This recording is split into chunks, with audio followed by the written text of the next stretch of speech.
नमस्कार। क्या आप कश्मीरी ब्राह्मण हैं? क्या आप अपने बेटे को लोगों के बड़ों के पैर छूना सिखाते हैं? क्या आप अपनी बेटी को दुपट्टा पहनना सिखाते हैं? अगर नहीं, तो आपके समाज, आपके कश्मीरी पंडित कम्युनिटी का भविष्य अंधकारमय है। अब आप पूछेंगे कि मैं कौन हूँ? चलिए अपना तारुफ दे देता हूँ आपको। मेरा नाम अजीत है और मैं कश्मीरी पंडित समाज के सबसे पहले आईएएस अफसर का बेटा हूँ। उनका नाम ब्रिजलाल चक था और वो 1947 बैच के आईएएस अफसर थे। उनके पहले आईसीएस अफसर होते थे, पीसीएस अफसर होते थे, मगर कोई भी आईएएस अफसर नहीं होता था।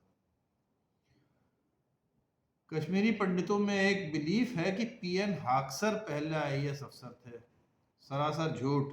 पीएन हाक्सर इलाहाबाद के एक वकील थे जिनको इंडियन फॉरेन सर्विस यानी कि आईएफएस में नॉमिनेट किया गया था, वो भी पंडित जवाहरलाल नेहरू ने किया था। तो आइए अब आपको बताते हैं कि क्यों ज़रूरी है अपने बच्चों को बड़ों का पैर छूना सिखाना और क्यों ज़रूरी है लड़कियों का दुपट्टा पहनना। दुपट्टे से बच्चों के पसीने पोंछे जाते हैं। दुपट्टे से लड़की अपनी इज्जत आबरू ढकती है जब वो अपने सर को ढकती है। पैर छूने से बड़ों का आशीर्वाद मिलता है। उनके पास एक वेल्थ ऑफ एक्सपीरियंस, एक नॉलेज होती है जो वो पास ऑन करते हैं एडवाइस के फॉर्म में बच्चों को। अगर आप उनके पैर नहीं छुएंगे, आप उनकी इज्जत नहीं करेंगे, अगर आप ये सोचेंगे कि आप सेल्फ सफिशिएंट हैं, तो आपका भविष्य अंधकार में इसलिए है क्योंकि आप वही गलतियां दोहराएंगे जो आपने बड़े बुजुर्गों ने दोहराई हैं आपसे पहले। 1990 के बाद ये साफ जाहिर हो गया था कि कश्मीरी पंडितों की किसी ने भी मदद नहीं की। केवल शिवसेना सामने आई और बाल ठाकरे जब वो चीफ मिनिस्टर बने तो उनने एक काम किया। कश्मीरी पंडितों के लिए उनने इंजीनियरिंग कॉलेजेस में रिजर्वेशन कर दिया। अब नतीजा उसका क्या हुआ? एक काम कश्मीरी पंडितों की भलाई के लिए किया गया था, मगर उसका नतीजा ये हुआ कि आज की तारीख में almost every second Kashmiri girl is an engineer and earning a lot of money and she has zero tolerance, क्योंकि वो दुपट्टा नहीं पहनती है। दुपट्टा एक सिंबल है, पैर छूना एक सिंबल है, एक स्ट्रक्चर्ड सोसाइटी का। कश्मीरी पंडितों में सोसाइटी का स्ट्रक्चर टूट गया है। हर कोई एक इंडिपेंडेंट इंसान की तरह घूम रहा है।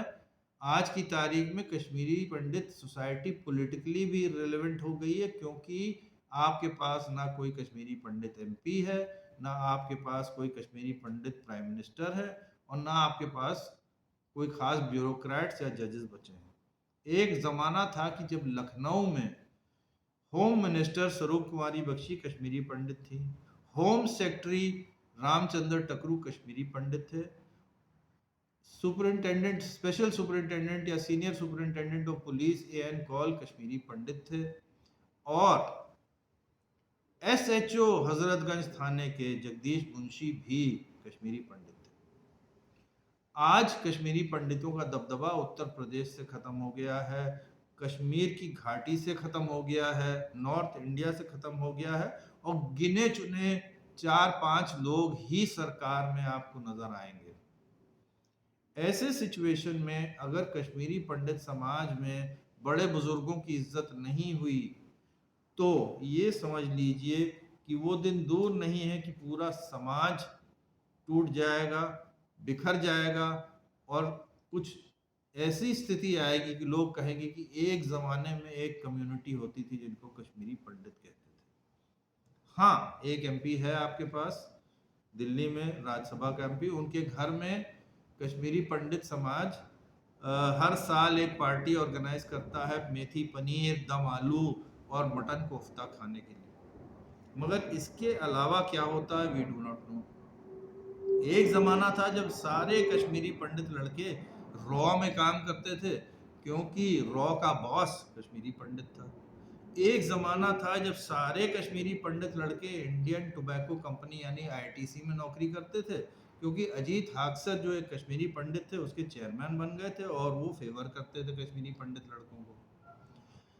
आज की तारीख में ऐसे दिग्गज गायब हो गए हैं, और क्योंकि ऐसे दिग्गज गायब हो गए तो हमको इंडिविजुअल इंटरेक्शन की जगह एक मैन्युअलाइज्ड स्ट्रक्चर्ड सोसाइटी का गठन करना है। We have to reinvent the Kashmiri Pandit community and give it some structure.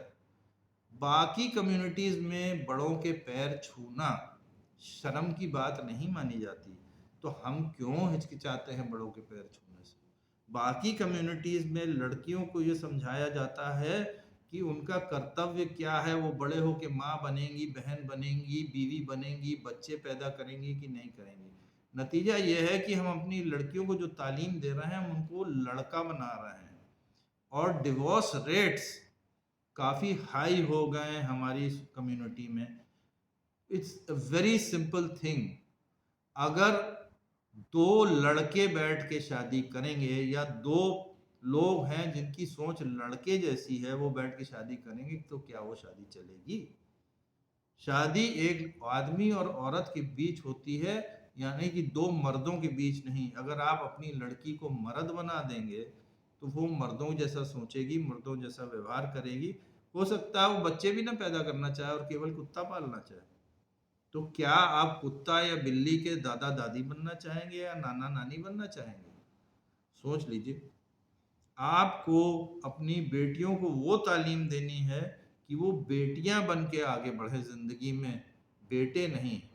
और आपको अपने बेटों को वो तालीम देनी है कि वो बड़े बुजुर्गों की इज्जत करें, वो एक स्ट्रक्चर्ड सोसाइटी का हिस्सा बने, क्योंकि बिना एक स्ट्रक्चर्ड सोसाइटी को क्रिएट किए कश्मीरी पंडित समाज का भविष्य बहुत ही अंधकारमय है।